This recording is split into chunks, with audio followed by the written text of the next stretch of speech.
வணக்கம் ஃப்ரெண்ட்ஸ். சிறுவிடை கோழியோட கால் வந்து எந்தெந்த நேரத்தில் இருக்கும்னு சில பேருக்கு டவுட் இருக்குது.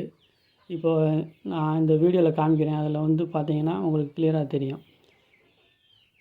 அதாவது இந்த சேவலோட கால் எல்லோ கலரில் இருக்கும். அதுபோக பார்த்தீங்கன்னா இந்த கோழியோட கால் வந்து பச்சை கலரில் இருக்கும். எங்கள் ஏரியாவில் வந்து காட்டு கோழின்னு இருக்கு இல்லையா, அதுக்கு வந்து அதிகமாக பச்சை கலர் தான் இருக்கும். நம்ம வீட்டு சைடு வளர்க்குற கோழிக்கு தான் அந்த மாதிரி மஞ்சள் கலரில் இருக்கும். அதுபோக வெள்ளை நிறமும் கருப்பு நிறமும் வந்து ரேராக தான் இருக்கும், வெள்ளையும் கருப்பும். இந்த சேவலுக்கு பார்த்தீங்கன்னா நல்லா உங்களுக்கு கிளியராக தெரியும், எல்லோ கலரில் இருக்கும்.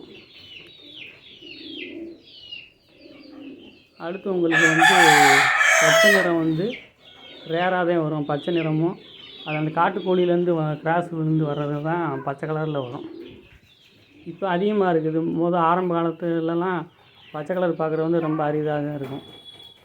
இந்த கோழியோட காலை பாருங்கள், பச்சை நிறம் இதுக்கு வந்து.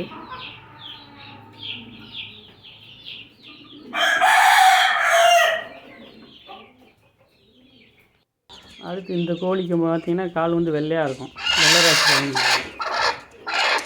சிறுவிடை.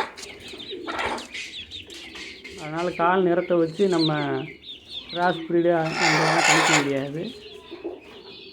அதோட உடம்பு வாகு அதை வச்சு தான் பார்க்கணும். Okay friends, thank you.